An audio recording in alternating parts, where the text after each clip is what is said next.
But our first game of the day is ready. It is going to be played on Polar Night. I do hope that we see more than 3 maps today, as everyone seems to just be favoring the same maps. Oopsie.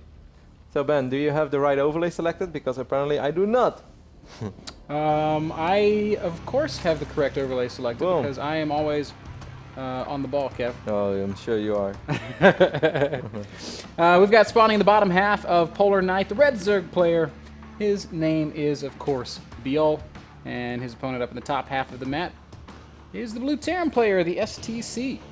Wow, Ben observing WCS in America. Guys, you're in for a bumpy ride. Hashtag promotion. Hashtag making career moves.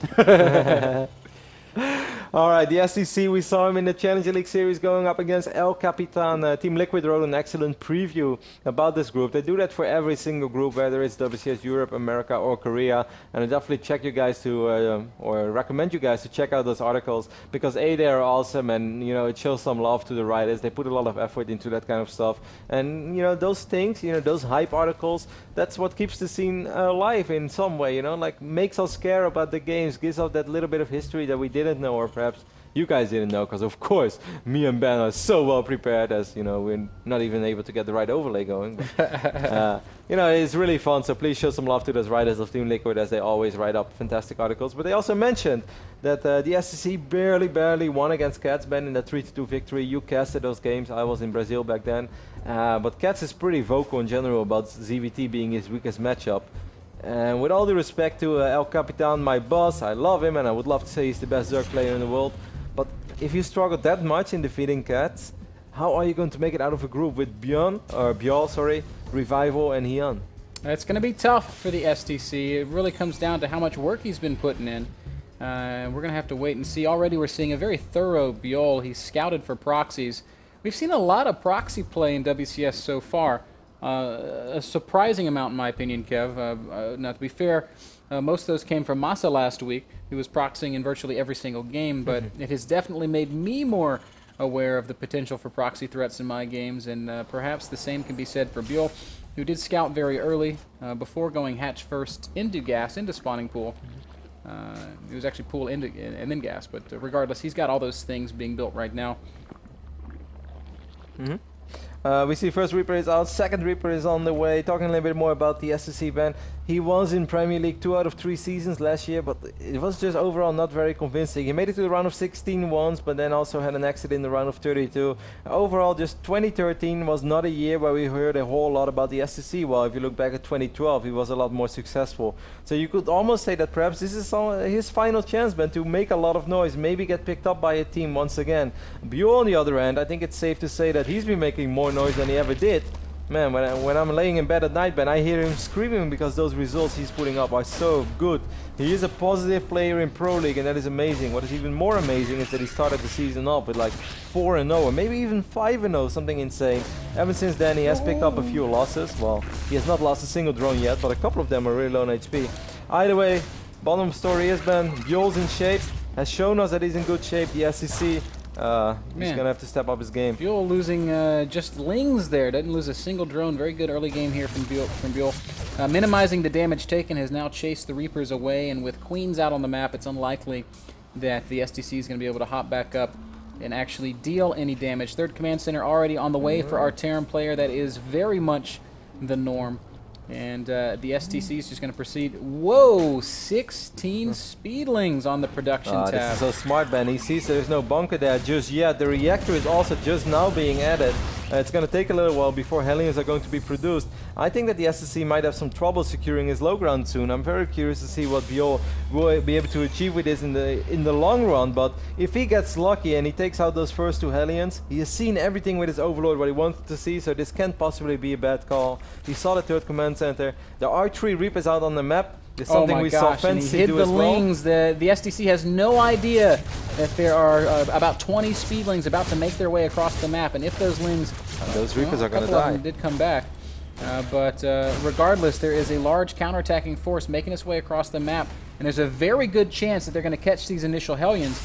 And if that happens, Byul's going to find himself already in a phenomenal position. Kev, we were talking last week about how this kind of early game Zerg aggression can be so super effective. The STC loses 1 Hellion immediately, The second one is going to be chased down and eventually killed. The wall has been raised on the ramp. Yeah, so that's the only good thing though, Ben, because we have quite a bit of gas saved up, but there is no bailing gas. This is a lot of economic damage regardless, of course. 5 SCVs going down, 2 mules going down.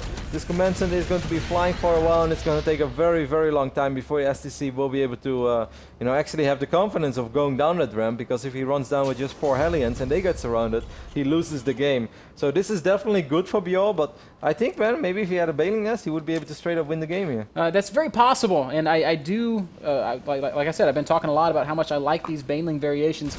This is a little bit less of a commitment, and still we've seen excellent damage being dealt. Not only does Byul deal damage to the Terran player here, he's taken these Hellions off the map. They're a non-factor at this point in the game. Lair is already finishing for our Zerg player, so we're going to see a Spire going down very soon. Still no third hatchery, but here we can see the Spire drone just waiting to turn into that happy little Spire.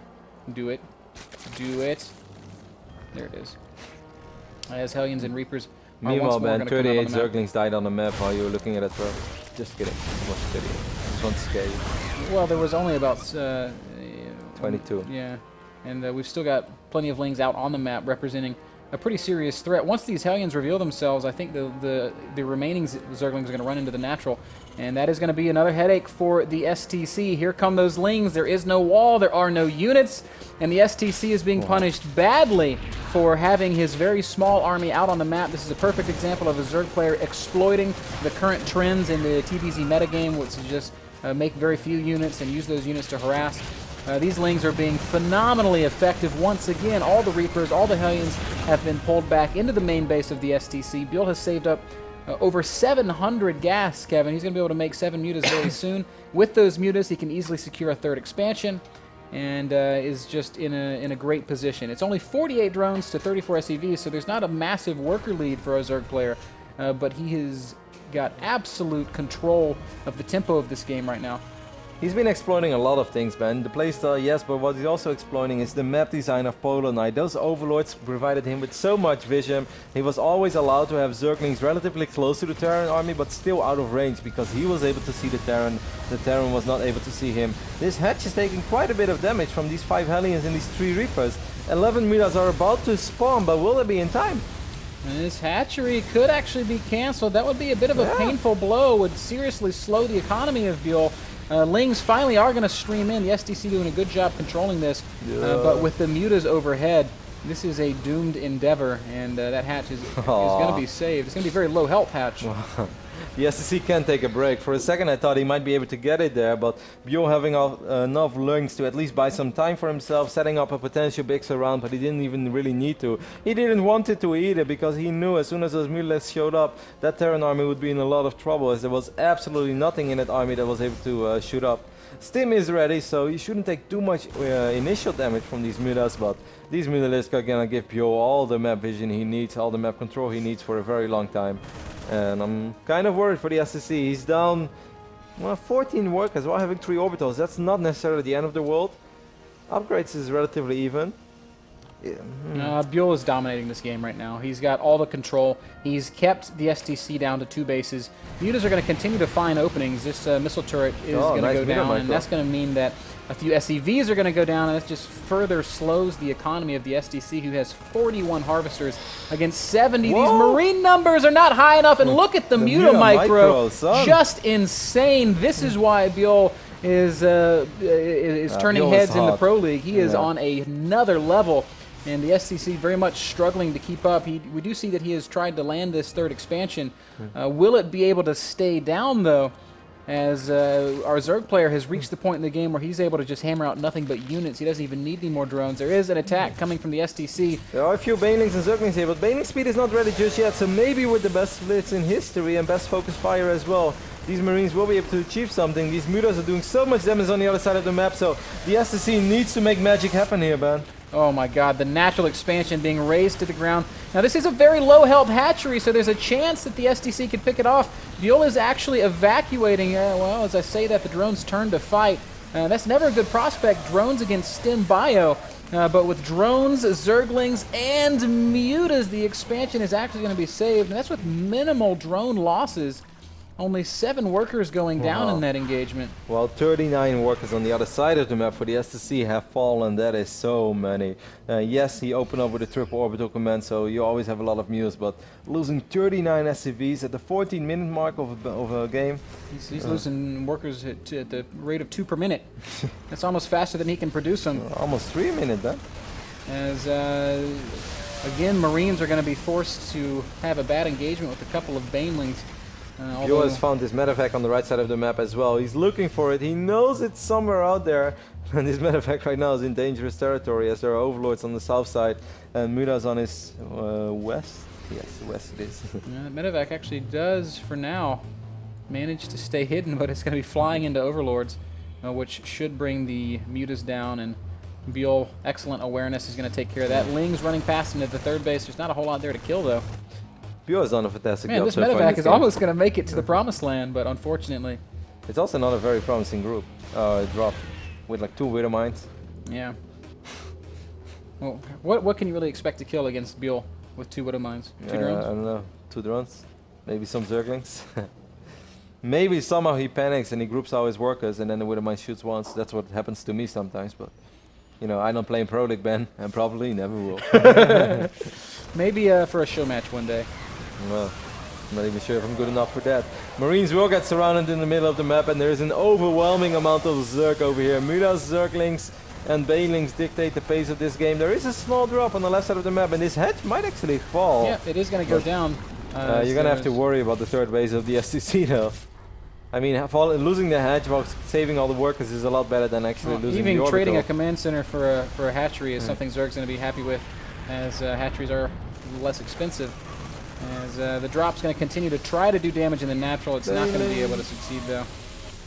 154 supply against the 80 supply Terran. How many Marines do we have out on the map? We have 25 Marines, 1 medevac, 0 medevacs right now, and 2 Widow Mines. That doesn't really strike me as a terrifying Terran army. The SSC just couldn't really catch a break, Ben, in the start of this game with those first Hellions getting surrounded. And after that, it just all kind of went from bad to worse. Excellent Muda micro displayed in a few minor moments for Byul, but Byul set himself up all along.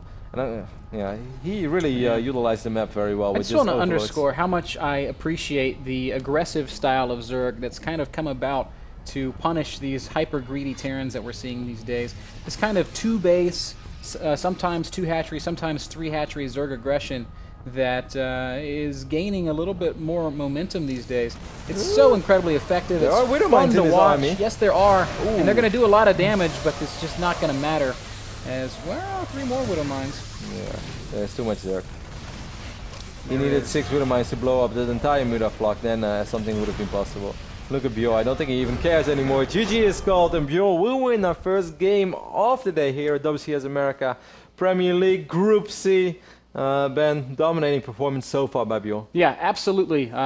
He dictated the tempo of the game from the very beginning, got the early Zergling speed. One of the key moments there was